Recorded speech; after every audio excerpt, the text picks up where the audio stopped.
Hello and welcome to Triathlonology, a triathlon podcast by Animis racing team. I'm Oliver. And I'm Jackie.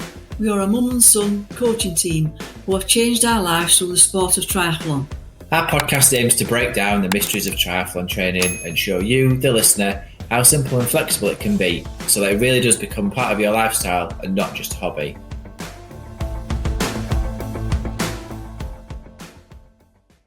Hello and welcome to another episode of Triathlonology.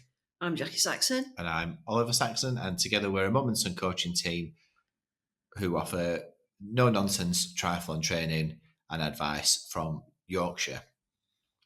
So today's episode, we're going to talk about New Year, New Year's expectations, changing. People often say about New Year, New Me, that kind of thing. So we're going to offer some practical tips and advice if that's something that you have thought about doing this year. I often think this New Year, New Me scenario is a bit daft, really, because if you're going to change or you want to do things, you're just going to do it anyway. It doesn't make any difference whether it's a new year or not. You're just going to do it. And I think it's having the mindset rather than the time of the year that makes the change.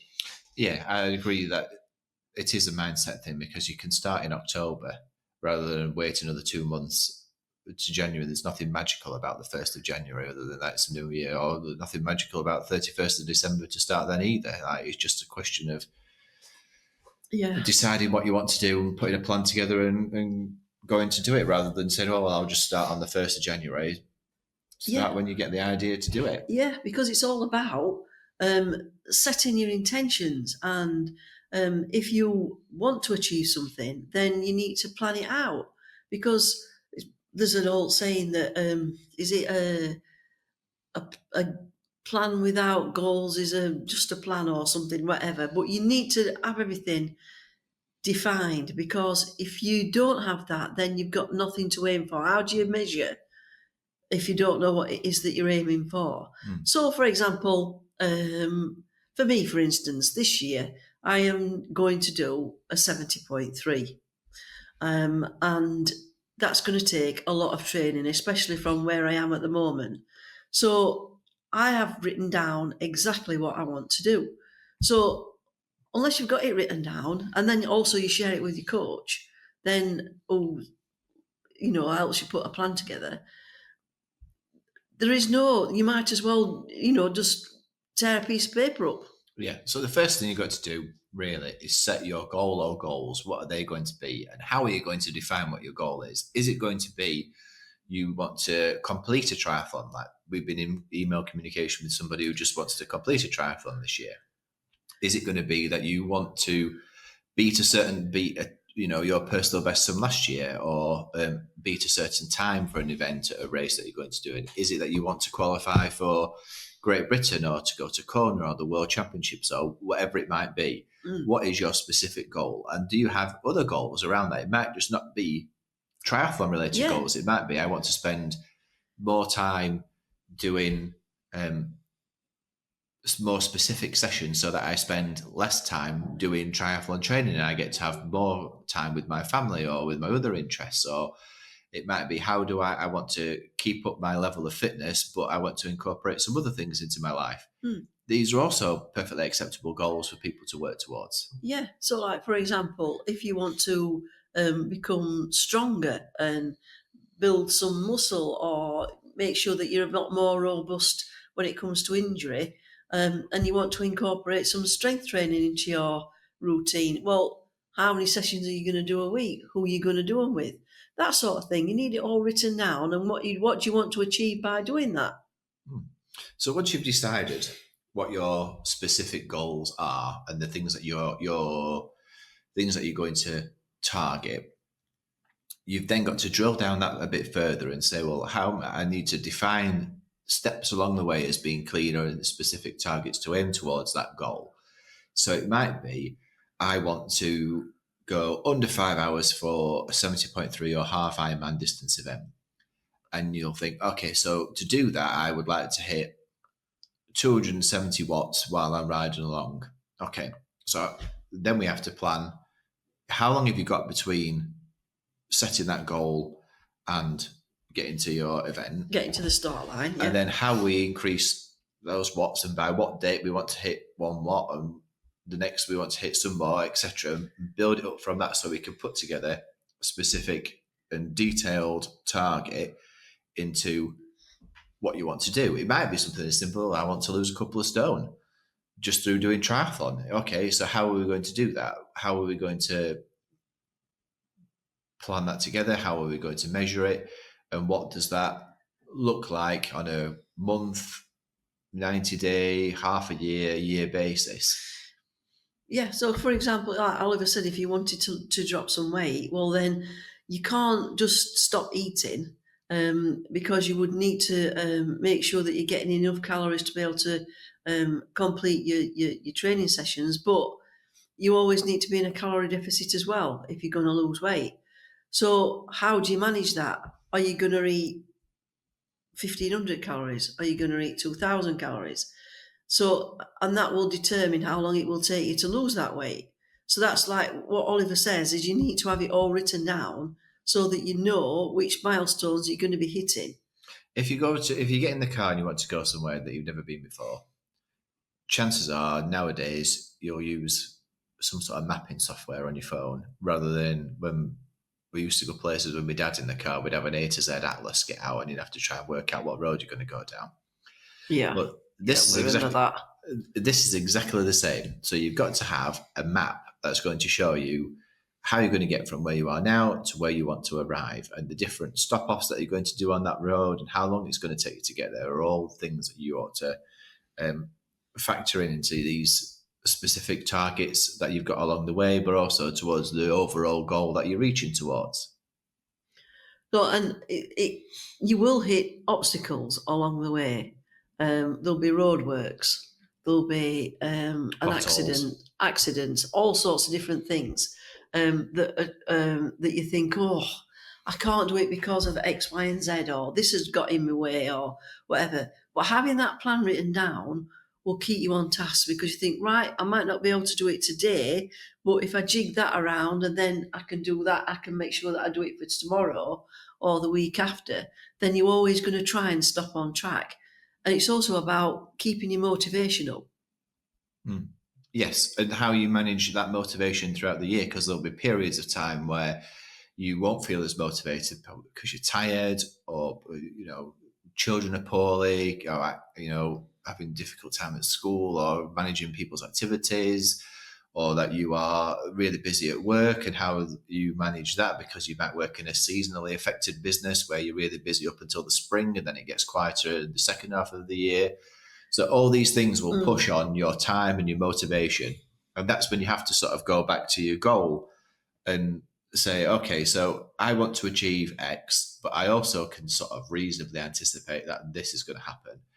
And your plan can then be put in place so that it's taking into account potential hiccups in the road. So you're not just going, well, in order to get to point X, I have to have a clear run at the traffic, no accidents, no roadworks, no diversions, nothing. I've just got to do it like that, because that's most times that's not going to happen. There's always going to be something that gets in your way, and that so you've got to almost reconcile yourself at the start that there will be challenges to what you want to achieve and how you're going to achieve it, and that those challenges will throw up things that make you think, oh, I just can't be bothered. And some days it's perfectly fine to say, do you know what? I just can't be bothered today. I've had enough. Because I think we've talked about this before, that everybody has like a cup that you can fill day to day, week to week. And once that cup is filled, which will be, through life, relationships, work, generally, Yeah, kids, whatever. there's nothing much more that, you can't put anything else into a cup that's got like, readers aren't going to know that I'm holding up in a bottle here, but you might see it if it appears on YouTube. This bottle holds 500 millilitres. If I put 600 millilitres into it, what's going to happen? It's going to fall, it's going to run over the side and go back down the sink or onto the table or wherever it might be, because it can only store so much. The human And body it will lose less. It will lose more than what you had in the first place. Yes. So if it's designed for 500 milliliters, I bet you go down to 400 easy. So an analogy is that you can only hold so much. You can only deal with so much before it overflows, and then you can't cope anymore because that bottle can't cope with more than 500 milliliters, so it's just going to go down. So you have to have that mental Robustness. yeah, and also physical robustness to go, actually, today my cup is full. Anything that I add on top of that is going to do one of several things. It's going to either make my cup, it's going to make my cup overrun, which will then potentially cause me an injury because I've already got enough stress in my body anyway, or I'm going to upset somebody. So that's not going to be pleasant for maybe the next couple of days or the rest of the week. Yeah.